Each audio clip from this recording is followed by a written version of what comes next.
Welcome back to another Drivers Meet where we have another week of racing. Today's topic is going to be braking, specifically trail braking towards the end, but we're going to talk about a multitude of other things. And this week's liveries is wild life. All right. So we should see an abundant amount of cars exhibiting some type of creature, animal, or something going on, some type of wild scheme. So don't forget to join us Sunday at 11 a.m., 10:30 a.m. The drivers will go into free practice. And after that, we will come live and be racing. How are you guys doing today? Hello, everybody. Doing well. Doing well. Okay, so Wildcat, what you got? Okay, Wildcat, Stingy, they say they doing good. Okay, great. Got that on. Hey, Stingy, nice cap, man. That's some thick embroidery stitch. I was just telling, man, that's a thick embroidery, man. I almost thought that was like a college cap for a moment, man. That McLaren is hitting hard. It's hitting different. And, as always, Carlos got the Ducati in the background. So we'll go on. So listen, we're going to talk about braking because braking is very important in racing, just as much as a damn throttle is. You need to brake. If you can't come in and out of a corner like myself, you're likely not to have a good race or ruin somebody else's race, which Stinky says is ultimately the worst thing you could do. You got to drive your race. And oftentimes I just, I skate off. So when it comes to braking, we're going to talk about trail braking, but towards the end when we kind of put the bow on everything. But there are some things that you probably should be worried about before you even get to the point where you're going to try to deploy the trail braking technique. So let's first talk about brake pressures. Like where is somewhere you want to set your brake pressure? How do you determine how you're going to set your brake pressure? And why does brake pressure even really matter? And we'll go to Brian first. Yeah, so I guess in the video game, it really depends on what pedal you set, what pedals you're using, or if you're using a controller and all that. The brake pressure itself in the game is just determined by the actual linear, 0 to 100%. So when you're at 100%, you're at the max brake pressure. You can't really change that in the game. You can only change brake bias and things like that, but it's the maximum you can apply in the game. Now, because I have a hydraulic set of pedals, I can actually change what is 100% for me. How much am I pushing on the throttle? So I don't know exactly how many pounds I'm pushing on it when I'm reaching maximum, but I found something that's comfortable for me where I can reproduce it. I know when I'm pushing hard, that's my max, and I can let off and I feel it. Now, if you have a set of pedals that use a potentiometer where it's position based, you're reaching 100% of your pressure in game when you're at max, and then it's 50% in the middle and 0 when you're off of it. So there's not a whole lot you can do in the game to mess with that other than, I guess changing your brake bias, but we can talk. That's a different subject. We can talk about that later. So let me ask you this: so you say pressing on the pedals hard. So I imagine you probably got is there a transducer in your hydraulic setup to measure that pressure and then feed? Okay, so it's transducer based. I was figuring that. So who in here is working off D-pad? I think Stinky, you working off a rig. Okay, Wildcat. So this question is specifically going to go to you. Do you even feel a difference when you adjust brake pressure? Because when I look in the game, it says like 50% minimum, 100% maximum. Do you even feel a difference when you change that? And if you do you notice a difference in the rumble pack, or do you only notice a difference on where your car brakes and how it brakes in the game? Like, how does that feel to you being on triggers and D-pad? For me, I actually do notice a difference in it. And one of the things, like I was telling Brian in the driver's chat last night, with controllers, two controllers are variable. The standard, you go buy a console, get a controller, they work. But if you want to actually do more, like you see some of these guys out here in esports with Fortnite and Call of Duty and Madden and some of these other games out here, and they're doing wonders and doing very well, they're not, 9 times out of 10, they're not using base controllers. Like I said earlier, this is an Xbox Series 2 Elite controller. So it's a lot more sensitive. It's a lot more customizable. Like my sticks, I can take my sticks off anytime I want and change them to different lengths, shorter, conical, caved in, whatever. And I also have triggers underneath right here. So how does that So affect you when you it change the brake pressure though? so for me changing the brake pressure, it took me a little bit of digging to figure it out, especially with doing Formula One games. I actually had to go into the settings and play around with the actual calibration settings of how I do my controller. So the response time of how far I pull the trigger, when is that going to engage, like say 25% throttle or 25% brakes, 50% brakes, 75 full, and just trial and error, tinkering around with it in time trial is pretty much how I figured out, okay, this is where I want 100%. This is what feels comfortable to me on gas, on brakes, steering inputs. So you do feel it, but you actually have to want to actually take the time to sit down and just toy with settings. Yeah, it's boring. It is boring toying with settings, trying to figure it out. But once you do figure it out, you start to find that comfort with what you're doing on the D-pad, which allows you to actually then start really digging into your setups and start finding chunks of lap time until Okay, you don't get really to get lap to a time point yet. where Don't get to lap time yet. Don't get to lap time you yet. can't Not yet. progress. Not yet. So let me ask Stinky and then Carlos, because I think you all are. I think Brian is the only person here with like a hydro setup, correct?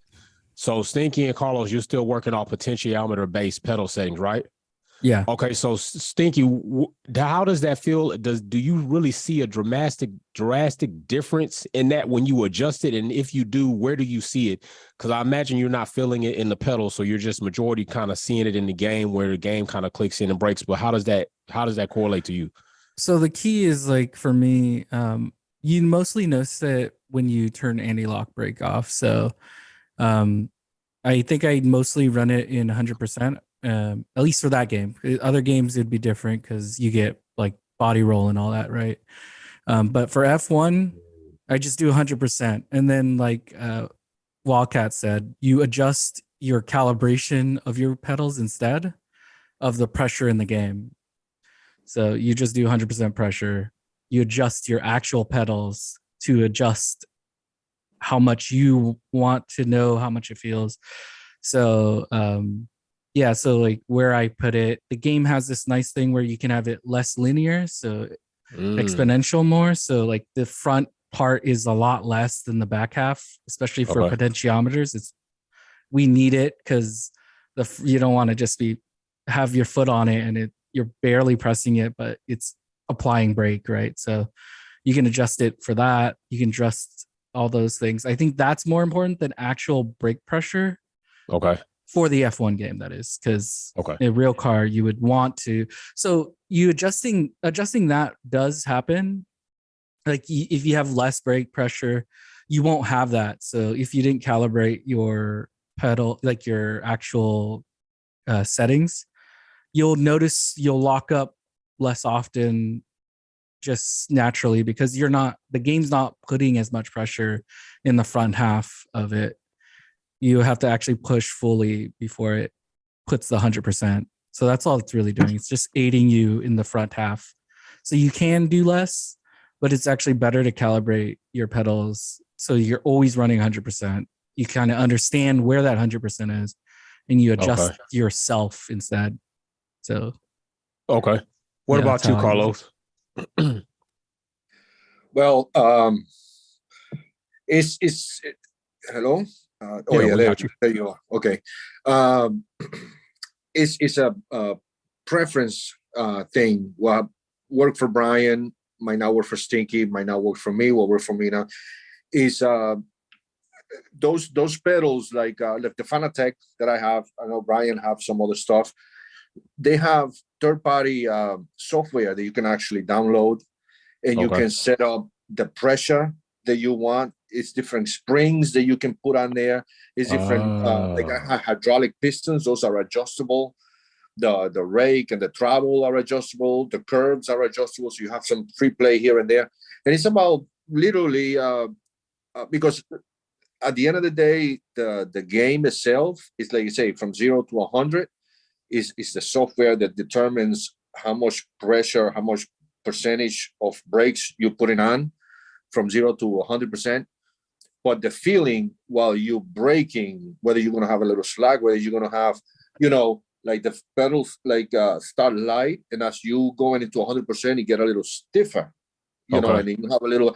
It all depends on the person how you adjust that and the rig itself, because some of them have more adjustability than others. Okay. And it's not much you can do with pressure. It's about setup and adjust it for you. Okay, and so if then you're let's not do this. comfortable with what you have, then get the rig that you most likely feel more comfortable. Like I push to like realism type of feel, but it's very individual, you know, very individualistic type of thing.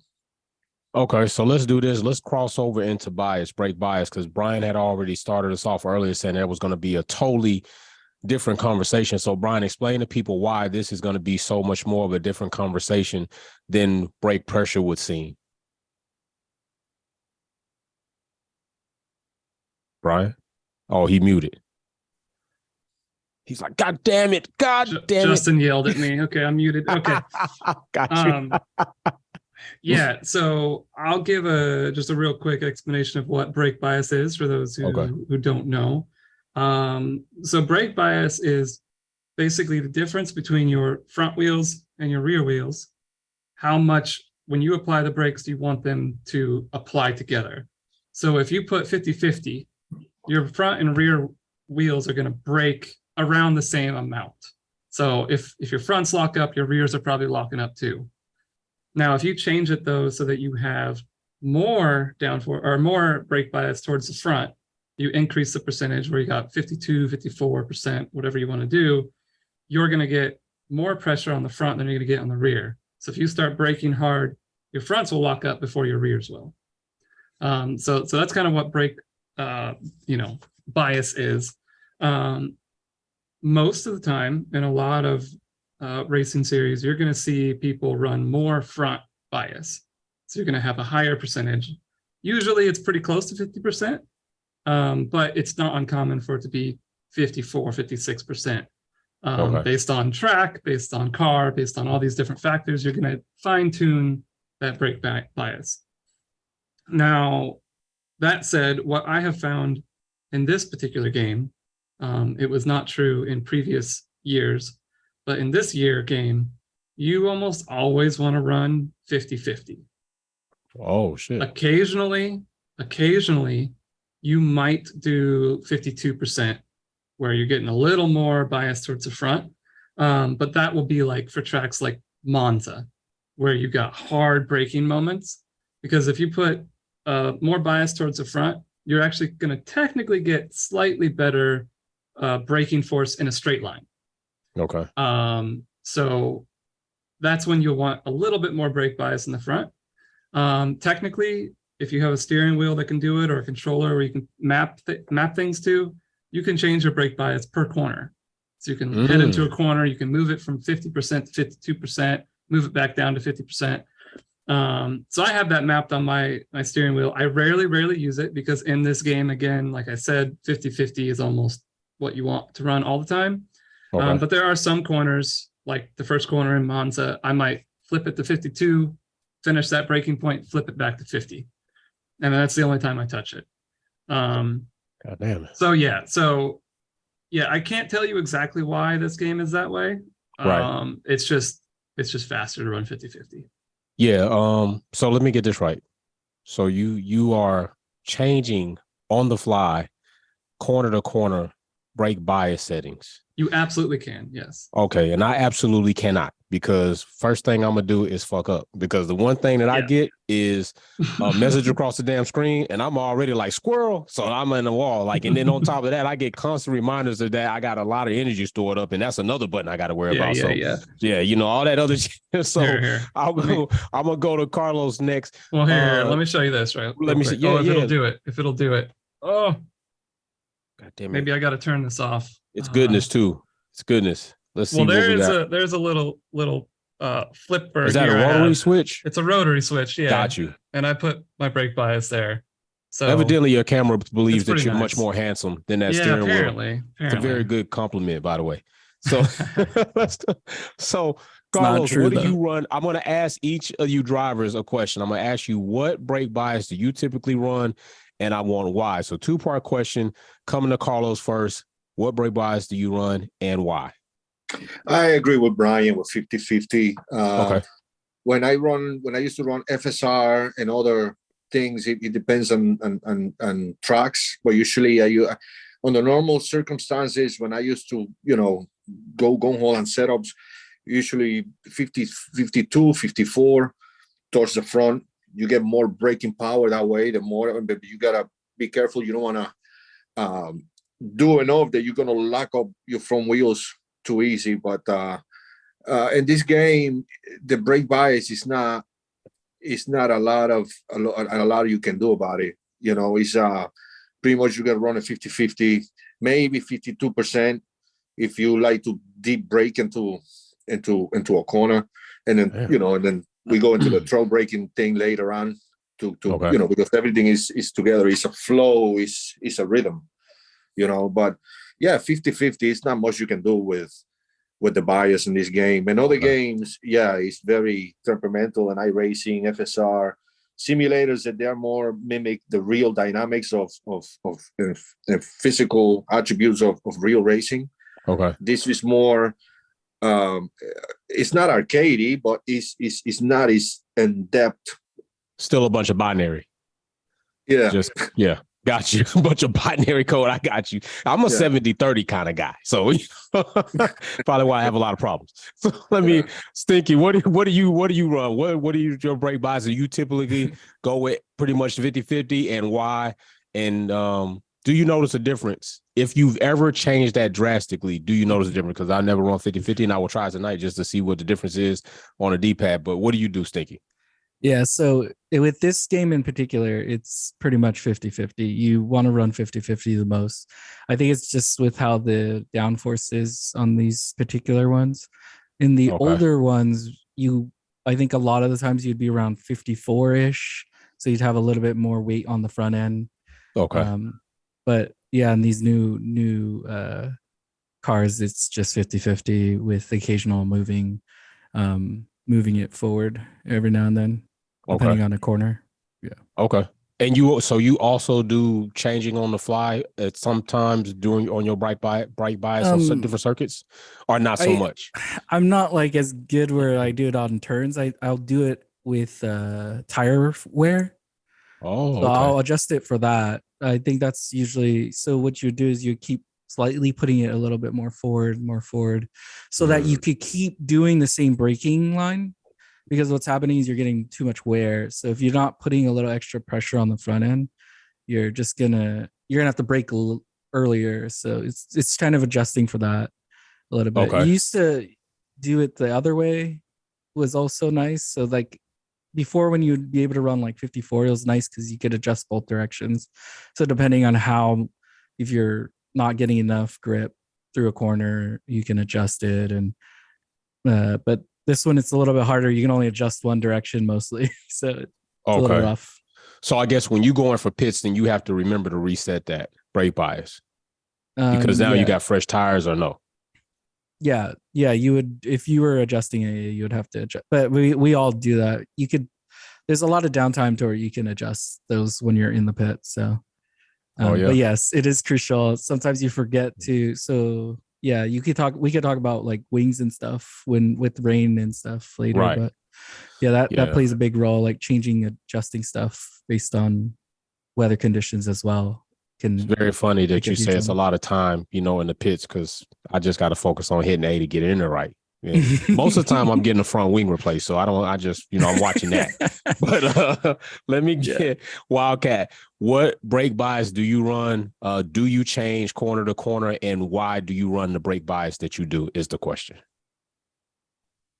Kind of sort of in the same boat with, like Brian said, with Monza. You kind of do have those hard braking corners. So it's more so for me, it's pretty much long straightaways, and I'm coming off of pretty much being max top speed. I'm going to change my bias on the fly, and then as soon as I'm out of that corner, it's going right back 50-50. I've tried 50-50. I've done 54. I've tried to shift it more to the rear, but 50-50 for this game, that's really what works. Everybody all the way up to the F1 esports guys, that's what they use. They use 50-50. That is the fastest by far. So it's kind of it's to a point a somewhat of a moot point, but new players, that's something that, if they don't know anybody in the game, they'll eventually discover.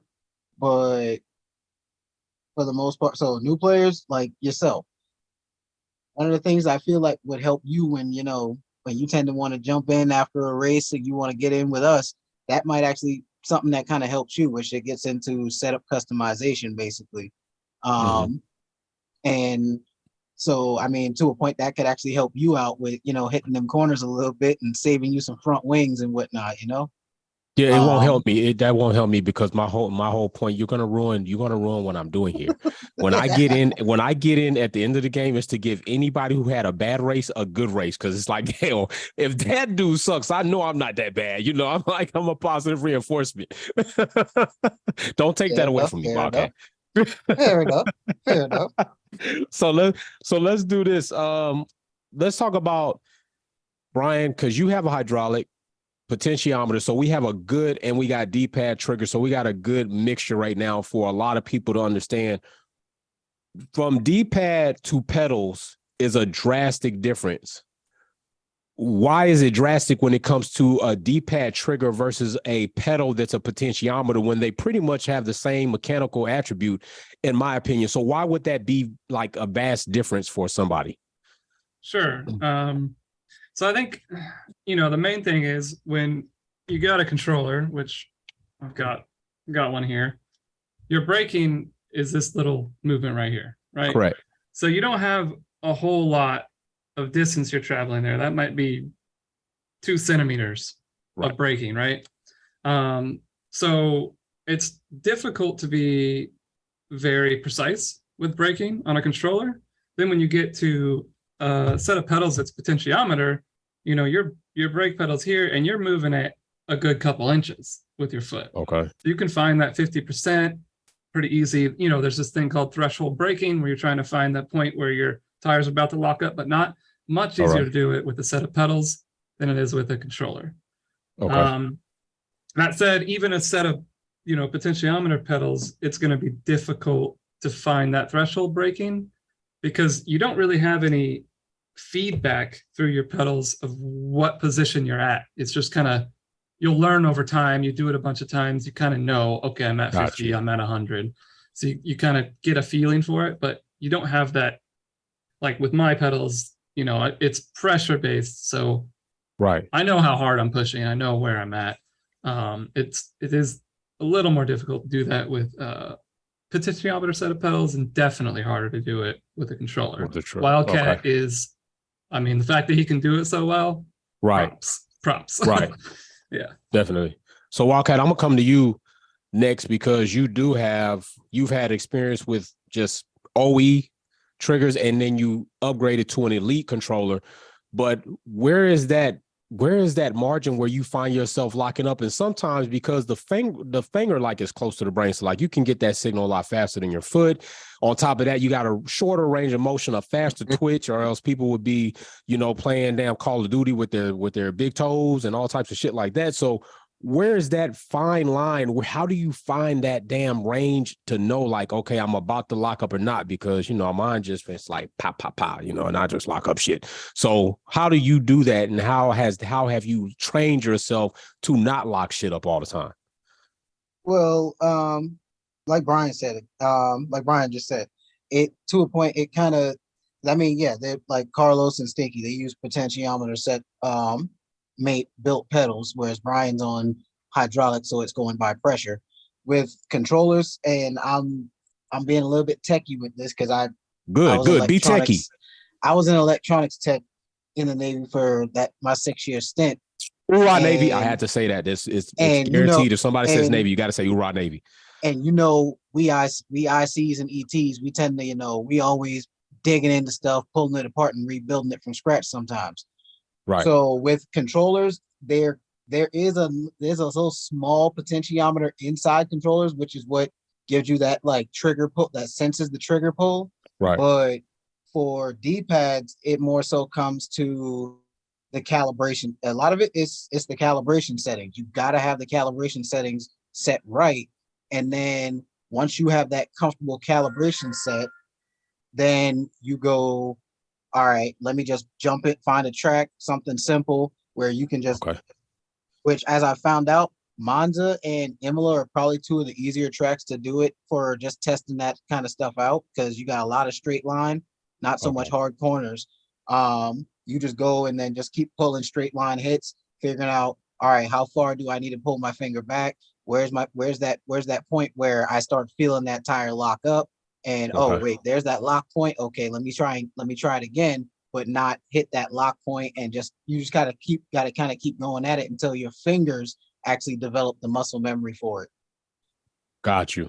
Okay, so then let me go to Stinky, and then Carlos, I'm gonna come to you because you said something interesting earlier with the springs and all types of other things that you can get with the Fanatec.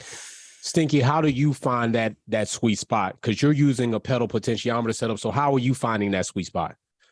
Yeah, so it's the same as Wildcat. I think with the potentiometers, you just have to like calibrate it how you want, and then a bunch of practice. So you just practicing to find it, because you'll get a little bit, you'll understand a little bit, especially depending on how your springs are in your brake pedals. It usually isn't linear. Springs aren't linear. So as you put more pressure, you get a little bit of pressure, but it's nowhere near like enough to be consistent with. So then you just have to do a bunch of laps and then get into that spot where you understand at these speeds on this track, I could put this much down. And the game will give you a little bit. It has a little bit of a leeway. You can like kind of hear your brakes or your tires start to, and then if you keep pulling off, you don't lose much, and you can actually use that and you can use that as an advantage to get a good turn in too. So trail braking helps a lot with turn ins, and that's I think where a lot of the good drivers get their advantage, where people don't understand how they're taking so much speed in. It's actually from their trail braking and giving you a little, All right, Carlos, have you been utilizing springs and or dampeners to put onto your brake pedal, or you haven't done that yet? No, I was talking about springs like the pedals, like for instance, Thrustmasters. Like this is, for instance, this is the clutch, so you do have a spring there. This is the brake, so you see this is a hydraulic with hydraulic fluids in here, and then you have a dampener down here. And it's all adjustable. Oh shit! With counterweights and all that. Same thing with the throttle. I don't know if you can see it down there. Oh yeah. I see it. It's got a spring. Is that a spring or is that a dampener? That's a spring. Yeah, this is a spring from the throttle, so you can adjust that. But the brakes are more elaborate with the damping. Yeah. You have the hydraulic piston here. You have adjustments back here for the travel, and then you have a counterweight back here. I mean, it's a lot of it's a little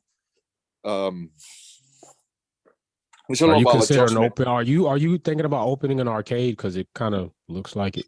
Is that more than one setup in there? One of them. I'm a big fan of DCS.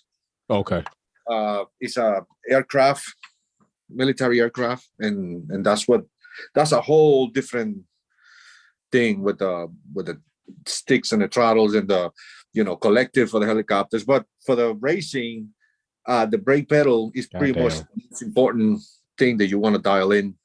The gas and everything too, but the brakes and those higher end setups like what Brian have or this right here, there's a lot of adjustments just in the brakes alone. All right, I'm not gonna throw too much shine on you about the fact you got an Airwolf simulator in your goddamn basement, but I'm gonna go ahead and we're gonna go into trail braking. And if anybody doesn't know what Airwolf is, shame on you. All right, just shame on yourself. We're gonna go into trail braking. I personally hit brake let off and try to coast into it. Why is this not a good idea for racing into most tracks? Why is this not a good idea, Brian? Yeah. So I guess the biggest thing is let's talk about that. Let's talk about how a normal person would go into a corner. So if you jump into a corner, you slam on your brakes, your front end, it dives down, right? Pitch. Dives down, that's great. Then most people, what they do is they finish their braking point and then they're going to turn in. So they finish braking in a straight line, they lift off their brake. That means your front end comes up because you no longer got that forward motion force coming down on the front end. So then all your weight goes to the rear, right? And then you turn in, but your front tires are the ones that are doing all the work of the turning mostly, right? So, but now you don't have any weight on the front because you've lifted off the brakes. So most of that weight went to the back. So now your front tires don't have as much grip as they could. So then you're trying to turn in and your tires just they can't really do it.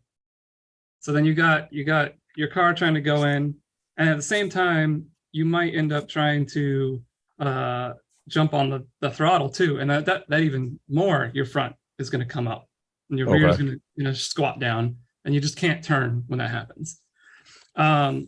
So trail braking helps alleviate this problem, because what you're doing now is you're jumping in to the corner, right? You got load on the front end because you're diving down as you're braking. But then what you're doing is when you start to turn in, as you apply more steering angle, you're also releasing off the gas slowly. So you release off a little bit and you turn in a little bit. As you do that, your front end is going to slowly come up, but not as much as it would if you just got off, right? So you're keeping this balance of your car where you're keeping more force down on the front end. You're allowing your front tires to actually work. And what you're doing is if you try to turn in really sharply and you're doing that, your tires are going to lock up and you're going to be sideways like this, but traveling in a straight line. So you have to match letting off the brakes lightly with also turning in lightly. Okay. So your goal in trail braking is what you want to do is, I mean, there's lots of things we can talk about, but you want to reach this threshold braking where you're braking at as much pressure as you can put in, you're putting in without locking up. All right. Then before you start your turn, or right when you start to turn in, you're going to slowly let off the brakes and keeping that balance of your car so it's not moving too much. You should be reaching your apex of the corner right when you are 100% off the brakes. So by the time you hit that apex, you should be now 100% off the brakes, but you slowly did that, right? Okay. The whole time you're slowly releasing. You get to the apex, now you're 100% off the brake. Your car is still nice and balanced because you did that whole thing. And then you slowly add throttle as you accelerate to your exit. So that's kind of the basics of it. We can talk about all kinds of things though, with weight transfer and, slip angle of your tire. There's lots we can go into, but it's advanced. So Carlos, is there never a moment that you're not utilizing trail braking into a corner, in and out of a corner? Absolutely. Usually trail braking is more utilized in tighter corners and mid to lower corners, through 1 to 3 graded corners. High speed corners, you usually don't utilize trail braking. It's not necessary. And also one of the most important things that you're actually doing with the trail brake is controlling the traction of your vehicle. Let's say, for instance, this little queen here. This is the rear grip. This is the front grip. When you braking hard, you're putting all the weight to the front tires to give you maximum grip as you turning into the corner. And as you're turning into the corner, you like, this is your brake, and as you're turning, you letting off the brakes a little bit, because as you're doing that and you hit the apex and you get into accelerate, you have now weight in the rear to utilize the grip. Because if you try to accelerate while you have pressure or trying to do a snap, what happens? You're going to upset the rear and you're going to spin out. So you're actually controlling the traction of the tires as you braking and you nose diving and you putting 100% grip. And also, when your tires are wearing out, now you have a little more understeer. So Okay. your braking points change. The difference is you're doing the same, you hitting the brakes as you letting off the pressure of the brake, you turning into the corner, but maybe you want to go a little after the apex because understeering a little bit to compensate from an understeer. So now when you on this angle in the corner, as you coming off the brakes and now you hitting the throttle, you cannot maximize the throttle while you're turning, with that wheel is turning. Is as you hitting the throttle is reverse of turning into a corner with trail braking. As you hitting the gas, it will be like woo, so when you have the wheel straight, is when you apply maximum throttle. Now while you're turning the wheel, if you try to apply maximum throttle while you still have the wheel turned, you might upset the rear a little bit. So again, it's a rhythm, Okay. it's a rhythm that you kind of develop to every corner, like learning, the code or the trick for that corner. Okay, brake, 1, 2, let go, accelerate, and for me, pretty much is with trail braking. You're not only controlling the balance of the vehicle, you also controlling the grip of the tire, and the smooth that you are doing that, the faster you're going to go to that corner and the less likely you're going to be upsetting the balance and spin out. Like most people, the first time they take out traction control, oh, I don't understand now. Every time I come out of the corner, boom, I spin the tire. They're getting too greedy coming out. They're still turning the wheel while they're hitting the gas. And you have to be smooth. You cannot just be very snappy with that. Yeah, you real smooth. Oh, that was good. So we're talking about pitch. I love the sound effects, by the way. The whoop, that shit was great. Yeah, And like now low you pitch. just yeah, that was good. That Ooh. was good shit. No? And then you disappointed me because now all the scenes I saw in Knight Rider when he went into that extra mode, I know it bullshit because he took that corner way too fast. And now I know it was all sound. You ruined it for me, but that's okay. Stinky, what do you got for me? Yeah, I think trail braking is mostly about balance. It's how you keep balance on your car, so that you have the grip or your maximum weight in the spot you want it for that time. So when you're braking, you want it in the front. As you're turning, you still want a lot of it in the front, but you need to start transferring it backwards so that you can get it for the back, so you can start accelerating when you exit. So I think it's mostly about a balance thing. I think that's where the advantage comes from. So there are two things that I have right now: pitch, and most people should know pitch. The nose and the rear is what they're talking about. So when they're talking about the nose diving down, that's the pitch motion of the car, and then transference of weight. So when I hear these combinations or these variables, immediately I start thinking about, well, does not your suspension play a part in the way that's going to happen with the transference of weight, the way it affects the front, the way it transfers back to the rear? So, Brian, is this not going to play a part in your entire setup of how you're going to be trail braking in and out of corners? Or does the game not really account for that? No, it's all connected. Everything's connected. So if you change your suspension settings, where you're going super soft in the front, super hard in the back, that's going to change how you trail brake, how you take a corner, how you approach a corner, how you exit a corner. It's all connected. Okay. That's something that's really fun about this game, even though it's not 100% realistic. It still has elements that are very based on physics. It's just physics, Okay. So like, I think one thing maybe some people can understand is a friction circle. I don't know if you all have seen that before. You have a circle, let's say, and what it is your circle is how much force, lateral force or longitudinal force even. Right. On one side it's lateral, one side is longitudinal. How much force you can put through your tires, like how much road grip you can do. Usually that's in G forces. So if you do the example where you get on the brakes really hard, you let off the brakes, and then you turn into a corner. If we go with that example, on this friction circle, as you jump on the brakes, your friction's going to go very up to the top, very high, right? Okay. And then you let off, and it goes back to the back a little bit, just a tiny bit.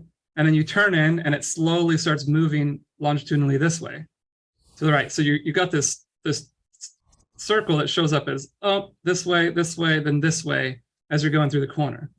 But what you actually want to do is you want to jump into your braking point. You're maximizing your forward friction, I guess. The grip that you can put in your tires. You're maximizing it this way, and then it should move around the circle, around the perimeter of the circle, as you're turning. And then when you reach, your apex, you should be all the way now to your lateral side where you're over here. So it goes, whoop, it follows the circle. And then as you accelerate out, ideally too, it would kind of follow down the back. And the only way you can do that is if you're maximizing the grip of your front and rear tires throughout the whole time. And to do that, you need to, if you just put in some steering angle, like a little bit of steering angle, you're not going to maximize that lateral side. So if you're not maximizing the lateral, you have more grip in your tire. You might as well be using it for your forward grip. So you should be braking while you're only turning a little bit. And then when you're turning a lot, you're almost at max. That's when you should be finally off. But then you start applying the throttle, and then you should be slowly unwinding as you're slowly applying more throttle.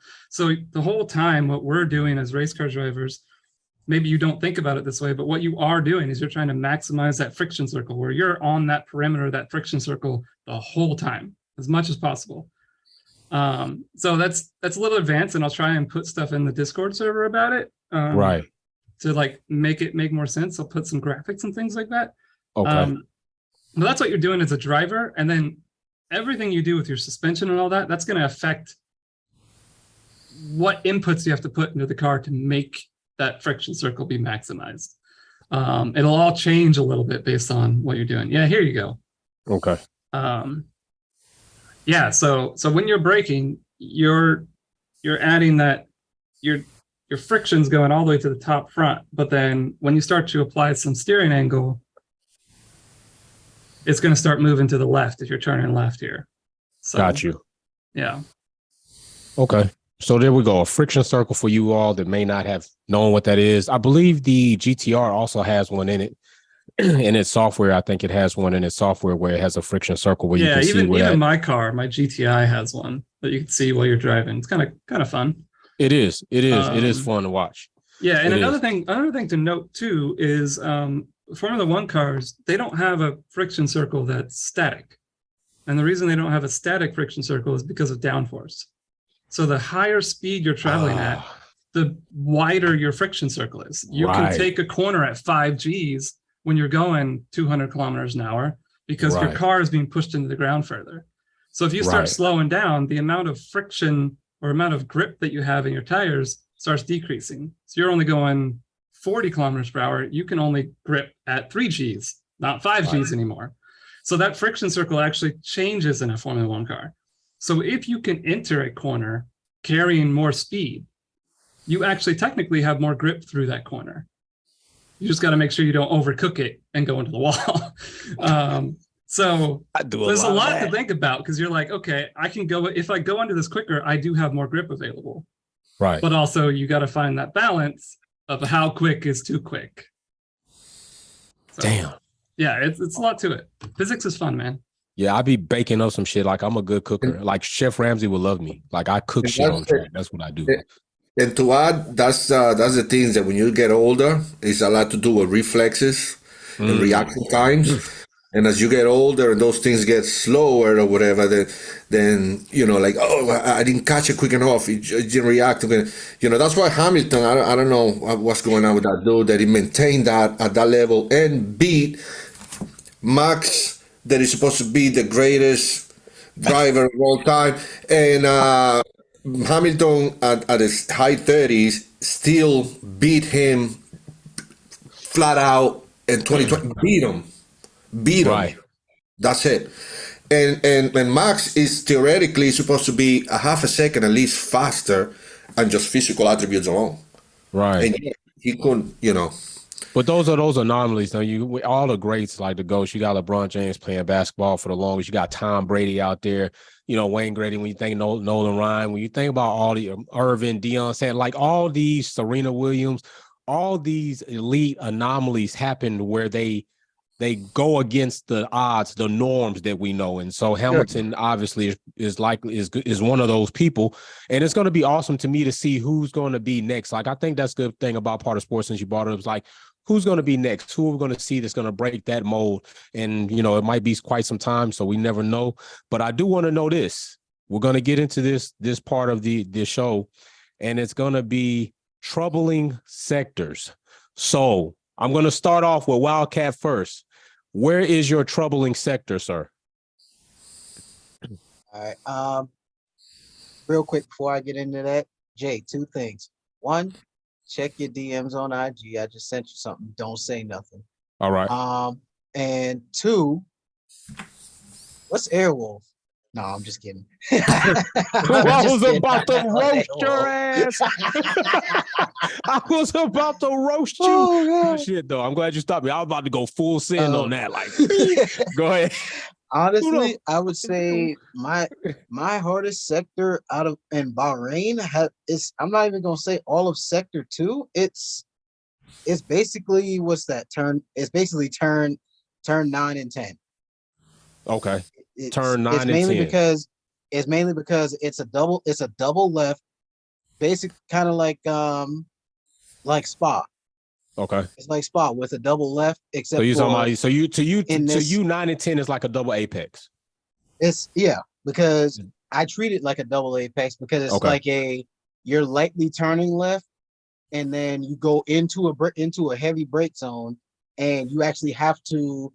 And granted, it's honestly it's something I still fight with sometimes, but I find myself rolling more so to trail braking into the second part of that left hand to actually make that almost hairpin turn to come back down that straightaway. So for me, that's where I lose probably about a good somewhere between 5 to 7 tenths in a lap if I don't hit it right. Okay. All right. Stinky, what about you? What's your troubling sector? Stinky, what's that troubling sector you don't want to say? What is it? It's definitely it's 9 and 10. It's because it's a fast left into a sharp left, but it's also decline. So it's a heavy downward slope. It's already pushing all of its weight forward, so you can't put as much pressure as you want to because you already have too much weight transfer. So it's actually you're fighting the opposite problem that you normally have on most tracks, where you're trying to still make the braking zone without locking up, but you can't put as much pressure because it already has so much on it because of and then it's just it's a heavy left-hander it has a weird shape. It's not like quite the angle on it is terrible. I don't get it. It's like seems a little bit concave or something. You get a little bit you lose a little bit of balance sometimes if you hit the wrong spot going through that corner. So I think it's definitely the hardest one. 9 and 10, so time in other spots too, but that's definitely it's where you could lose the most, I think. And then it has a DRS zone right after it. So right, that's true. It's not a good spot to make a mistake in. That's true, because you can bring yourself out of DRS range. Well, no, because if you hit the detection zone, you still got DRS, so you're still good on that. Somebody behind you. Oh yeah, it could be sucking your ass up. Yeah, right. Loving you. All right, Carlos, what's your struggling sector? Well, 9 and 10 it's a matter of getting your line. It's a couple of different lines through there. I notice is one that you kind of clip the first apex just a little bit, not just the inside, and then you let it drift, and then go into 10. But your left tire should be just inside the curve, not hitting the curve to maximize the exit speed. That's a trick there. Also, you can actually let it ride in the outside and then come in. Same thing, just not clipping the inside of that apex. And the thing is that I hear people here that maximizing braking pressure, that is actually one corner that you do not utilize 100% braking. You do not usually go all the way gung-ho on the brakes. It's a very kind of delicate balance of going through there, but now with maximum brakes. And I think that's again, that corner can make you or break you. And it's how you feel comfortable. You feel comfortable diving in the inside, and it's also good to kind of learn those two types of line, going high and going low, because in the race, I'm sure that I don't think nobody's going to be crazy enough to try to pull a move there, or we're going to have a lot of tears. But you know, something that you can actually maybe get out of the way of some disaster that you know, for somebody behind that might kind of say it's a very easy corner to turn into a shit show real fast. A shit show. Well, we got struggling sectors and we got shit shows, people. And Brian, what is your struggling sector, sir? Yeah. Well, okay. This whole track is difficult.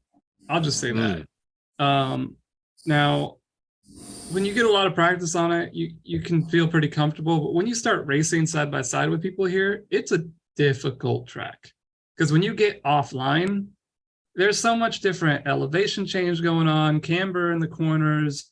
There's these tall curbs you got to ride over sometimes especially when you're side by side with people. It's tough. It's way bumpy too. It is very bumpy track. Yeah. So like we're in our race, we're gonna see issues. We're gonna see issues happening in the first two corners. You're gonna see people trying to make moves and hitting each other and thinking they have enough room, but then that corner pinches off. It like corner 2, you feel like you got a lot of room in there for a while, and then all of a sudden it comes to 0. So you're gonna see people hitting each other in corner 2 there. Corner 4, you'll see people trying to make moves and not making it happen. Hopefully 5, 6, 7, they're not trying to pass anybody. But then when you get into corner 8, people are going to try to make moves, and that's an easy corner for anybody to lose their rear end and spin out. Corner 8 is very tricky. Okay. So you'll see that happen a lot. Then 9 and 10, we already mentioned, very, very difficult to get right, and it is difficult because of the quick. And then the downhill to very tight, like it's just it's tricky to get it right.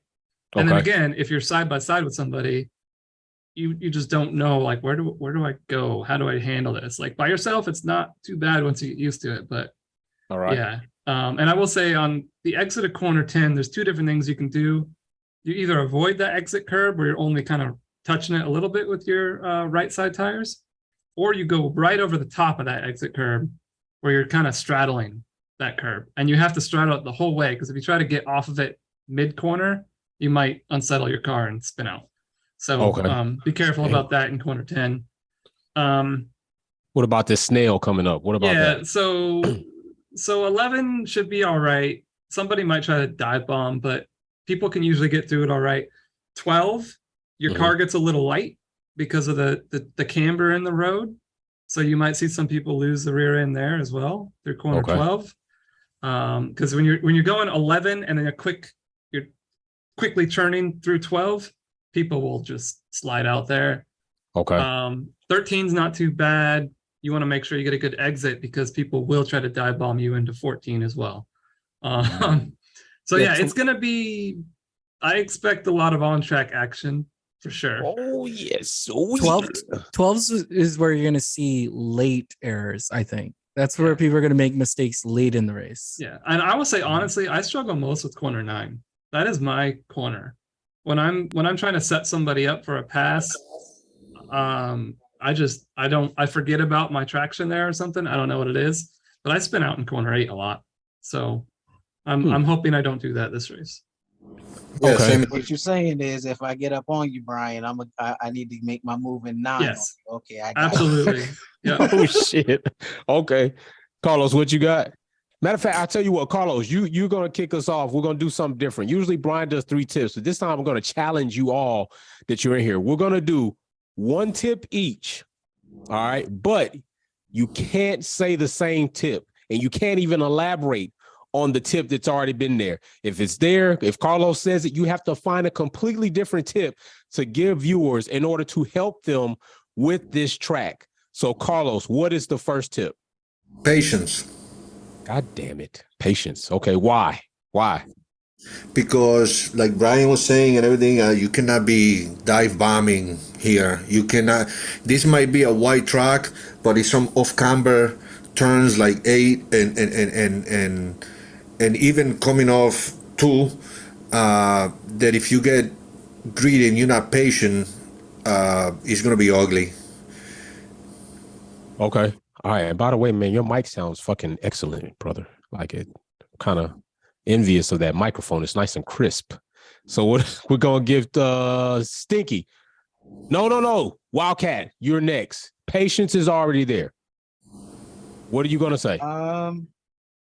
Let's say have fun with it. Challenge, race yourself. Oh, okay. Race yourself. Why do you bring up race yourself? Is this like a shout out like don't wreck me or some shit like that? What is that?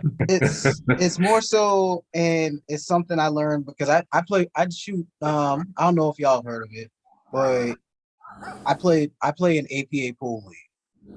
Basically, it's amateur pool, and I do that. I've been doing that for about 6 years now.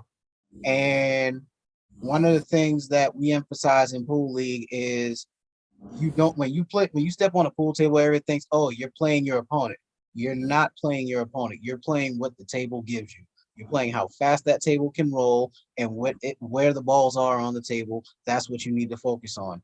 With this track, more so to a point, because to a point, yes, this track is tricky. It's got 3 DRS zones. So people are going to 3 DRS zones and then one long straight that has no DRS zone. So some people are probably going to be making setups that are more tailored toward straight line speed, thinking that's how you're going to win it, when a lot of this race can actually be won through sector 2, where you're going through a lot of turns.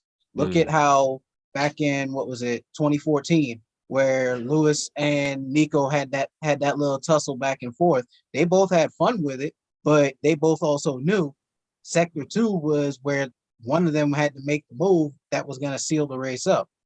So I say challenge yourself, have fun with it. And like Carlos said, don't get greedy. And off the first lap, that first corner is a nightmare.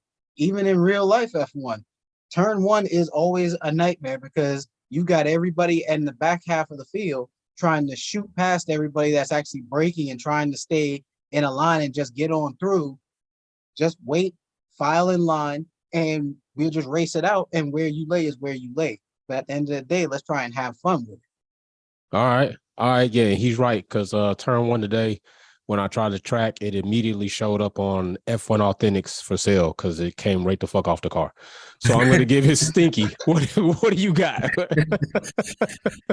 I guess mine would be pressure. So there's 3 DRS zones. So it's a little bit of pressure and like smart strategy. So there's 3 DRS zones. You don't have to try to immediately pass somebody. Just pressure them, force them into force them into errors and stuff like that. Because any of these DRS zones, you can easily like pass somebody if they make a mistake coming out of it. So okay, all right, Brian, you're gonna backdoor us, man. Go ahead. What is the tip that you have that your other 3 fellow drivers have not given? Yeah. Okay. If you are racing somebody, you're on track and you're actually trying to pass somebody because you're similar pace. Think about your ERS management. At this track, ERS management is huge. The reason for that is there aren't a lot of good places to pass. So, it's not easy to make a pass into 4. It's really not easy to make a pass into 11. And you can try 14 if you got a lot of ERS stored up and they don't. Okay. But really, corner 1, corner 14 maybe are your two places. So if you're battling somebody, you notice like I can't really get by them, but I know I'm quicker than them. What you should be doing is just save up that ERS. Because of all these 3 DRS zones, you're going to be able to keep up with them, no problem. You just use DRS. You use DRS, you use DRS, use DRS. You save your ERS until you're ready to make that move. Once you see them flashing, you have 80% ERS. That's when you make the move. Ooh, shit. You listen. Yeah. If you all are paying attention, like if you go back and listen to the tips that all these drivers gave, you can easily apply that shit to life. We got patience, fun, pressure, and protect your energy. All right. That all applies to life, not only just racing. So these tips that they provided for you today will not only help you excel at Bahrain or any other track, but likely will help you excel in life if you translate it and cross it over well. All right. So that's our drivers meet. We are going to be in Bahrain Sunday at 11 a.m. live at the Wolfpack. Go ahead and join us. DZP is going to be there. We're going to have a bunch of damn fun. Last week's race was crazy. This week's race, based off what these drivers just told you, will probably likely be crazy too. And don't forget to come check out the liveries. It's going to be wildlife. So I appreciate you drivers for joining us today, providing tips to these guys and these girls for when they can become better drivers, better racers. And other than that, you have a good night. We're out. Peace. Thanks for watching another episode of Wolfpack Performance. Don't forget to check out some of my other content on Formula One and motorsports topics. Like, share, subscribe, and we go live on the weekends. See you soon.